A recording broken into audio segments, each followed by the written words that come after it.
Good evening, people. Even though it's 8:30 in the morning, for some reason, I just said that. Anyway, I was just getting up and I was thinking of a topic that's kind of dear to my heart, which is about emotions and logic.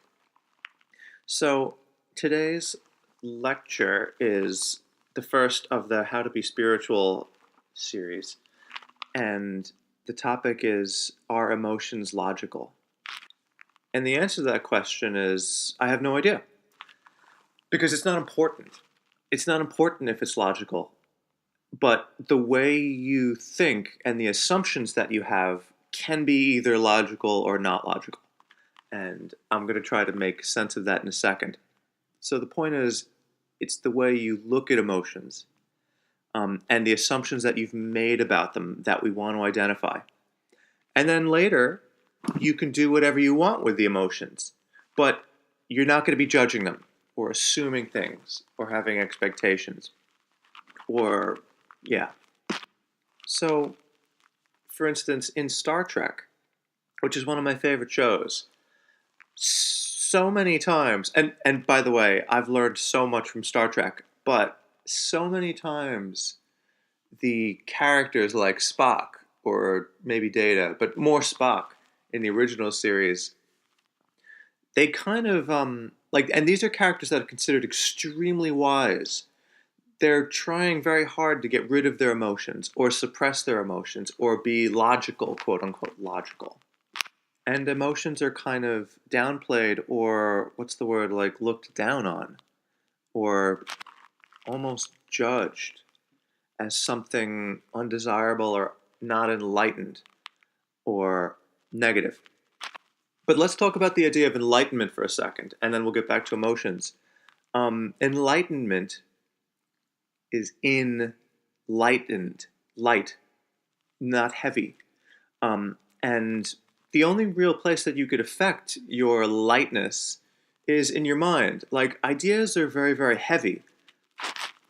They can weigh us down and make us stuck on things. Like, if you think of something heavy, it's harder to move and it's stuck on something, like a big heavy rock. But to work on your own enlightenment really means like letting go of the ideas in our heads about things that keep us down or keep us unable to move. Like, for instance, if we have ideas about emotions, it keeps us from thinking about it a certain way or acting on them in a certain way. It limits the ability for us to do things in life. And let me give an example. One comment, not about emotions, but let's say you have a belief or an idea that, and this is one I'm working on in my life, that making money is extremely difficult and you have to work extremely hard and you have to almost drain yourself to do it.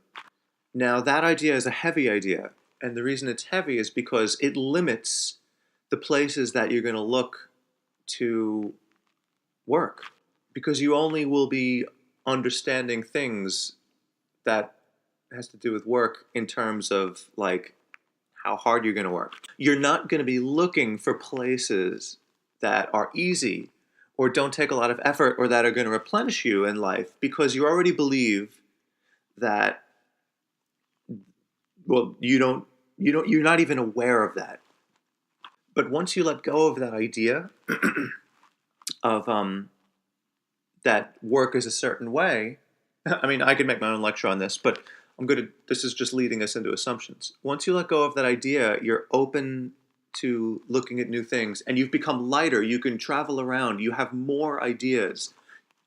You have more inspiration. You could think of things that you enjoy and try to find work out of them.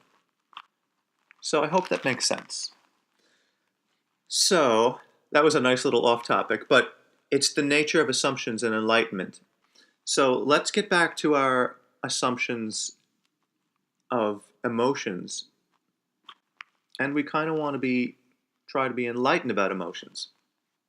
In our society and in Star Trek, emotions are put down, but the assumption that we see let's talk about Star Trek. The assumption that we have in Star Trek, which reflects our society, is that emotions aren't logical.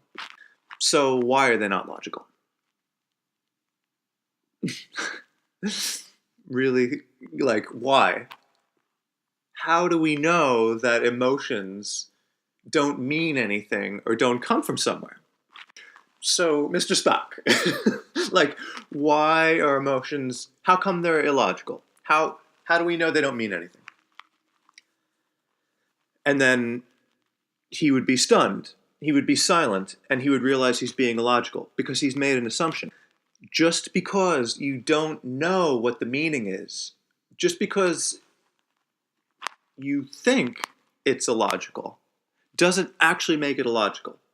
It doesn't make it meaningless. In fact, what in the universe is meaningless? How do we decide? You can't.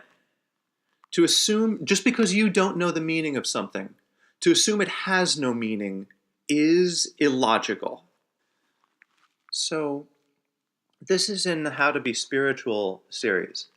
And there's a saying that I heard from one of my favorite teachers who taught wilderness skills.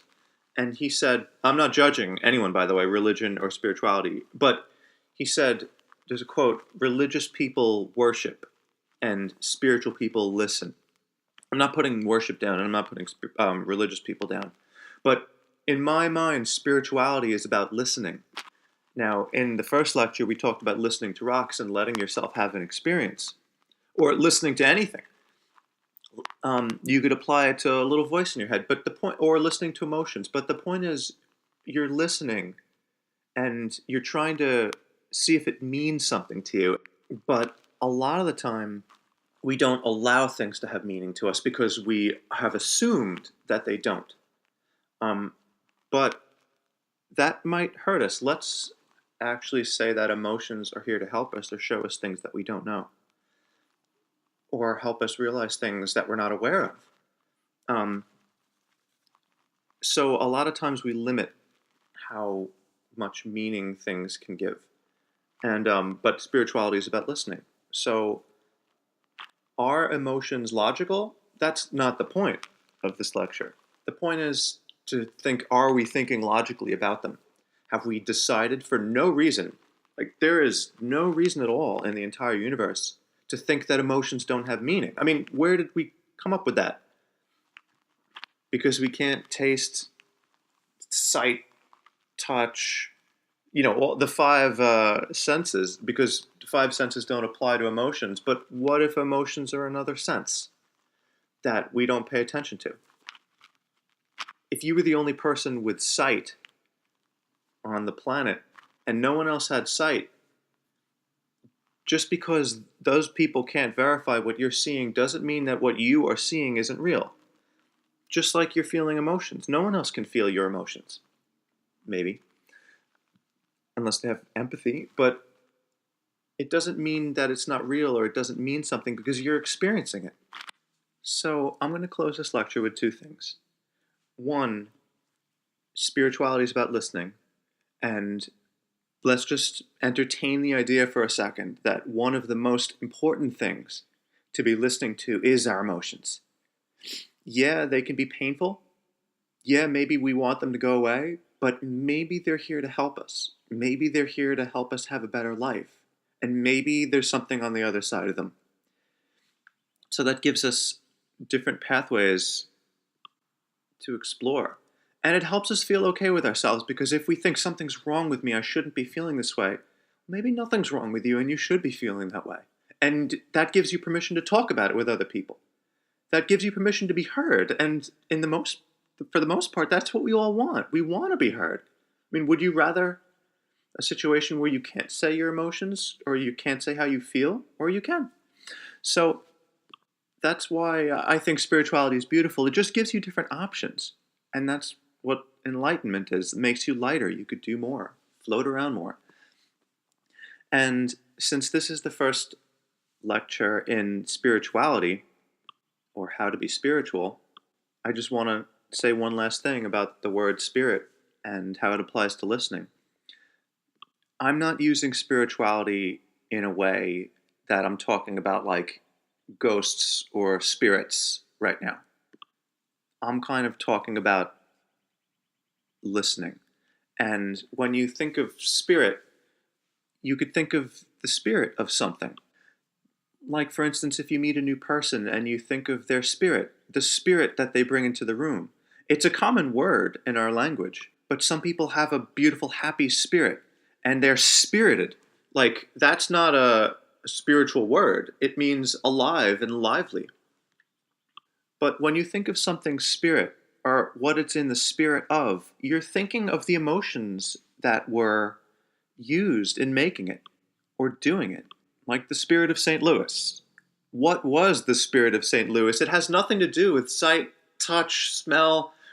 Crap, I can never rattle off the five emotions, but it has nothing to, five senses. It has nothing to do with that. It has to do with the emotions of whatever was going on in St. Louis when the spirit of St. Louis was built. I forget what the spirit of St. Louis is, but I know it's a thing. But the point is, when we think of spirit in terms of people or objects or what the spirit of a situation is, we're thinking of emotions and we're listening. And it means something to us.